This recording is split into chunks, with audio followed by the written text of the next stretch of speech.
সকালে প্রচণ্ড গরম, এত ঘামি আর আমি, বাট সকাল সকাল কই না ঠাকুরটা দিলাইমু, ঠাকুর দিলাইলে মন খুব ভালো লাগে। তো আমি সারাদিনের কি করি আর বা কি কি রান্না করছি কি, তো আজকে আমি সব এখন শেয়ার করবো। তো সবাইরে আমার ভালোবাসা, আর তো আজকের ভিডিওটা দেখতে থাকুন।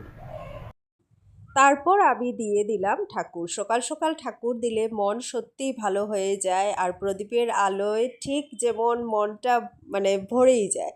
তো আমার মতো সকলেরই নিশ্চয় সকাল সকাল ঠাকুর দিতে খুবই ভালো লাগে। ঠাকুর দেওয়া শেষ হলেই শুরু হয়ে গেল আমার দুপুরের রান্না। তো আমি সম্বাসও দিয়ে দিলাম, কালাই ডাল সঙ্গে বোয়াল মাছের মাথা দিয়ে করেছি, আর সম্বাস দেওয়ার পর ফ্লেভার দারুণ এসেছে। আর সঙ্গে ভাবতেও লাগলাম কি রান্না করব, তো ভাবলাম শুটকি সব সবজি দিয়েই করব।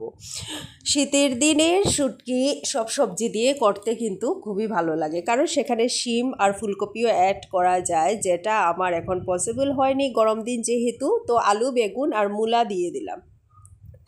মূলা দিয়ে তারপর সেখানে এক এক করে সব মশলা দিয়ে ভালো করে আমি কড়াইয়ে সাতলিয়ে নিলাম। আর এদিকে ভাবতেও থাকলাম আর বলতেও থাকলাম যে শীতের দিনে শিম থাকলে আরও টেস্টি হতো, সঙ্গে ধনিয়া পাতাও দিতে হতো, কিন্তু যেহেতু শুটকি রসুন ছাড়া তো পসিবল না, তো আমি গ্রাইন্ড করে নিয়েছি পেঁয়াজ আর রসুন। তো পেঁয়াজ রসুনও অ্যাড করে দিলাম আর খুব ভালো করে কষিয়ে নিলাম তেল বেরোনো পর্যন্ত। তারপর ভেজে রাখা শুটকিগুলো আমি দিয়ে দিলাম, দিয়ে আরও নাড়াচাড়া করে ভালো করে নাড়াচাড়া করলাম।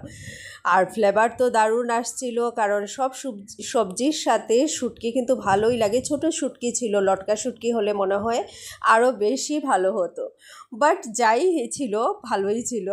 তো এদিকে আমি সাতলাতে সাতলাতে তারপর একটু জলও অ্যাড করলাম। যখন তেল বেরিয়ে এসেছে বেরিয়ে এসেছে, তখন আমি একটু জল অ্যাড করে দিয়েছি সিদ্ধ হওয়ার জন্য সবজি।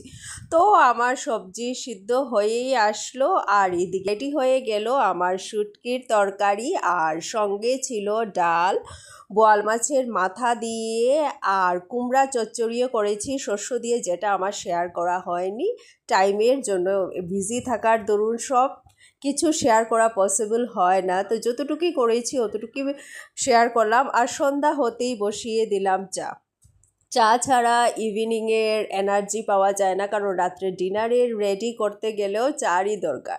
তো চা তো আর সিম্পল ওয়েতে আমরা খেতে এত আরাম পাই না, তো তেজপাতা আর আদাও অ্যাড করেছি যে ফ্লেভারটা যাতে দারুণ হয়, আর খেয়ে এনার্জিটাও খুব ভালোই পাওয়া যায়। তো এইভাবে ইভিনিংটাও হয়ে গেল, সন্ধ্যার সাথে সাথে সব কিছুই আমরা চলতে থাকলো। আবার ডিনারে কি করব কি না তাই একটু কথাবার্তা হলো। আর এই দেখো আমার চাটা ঠিক হয়েই গেল, কালারও দারুণ আসছিল। আমি অতটুকু ভিডিও শেয়ার করছি, কার কীরকম লাগলো আমার কমেন্টে জানাবে। তো ওকে, টাটা, বাই বাই।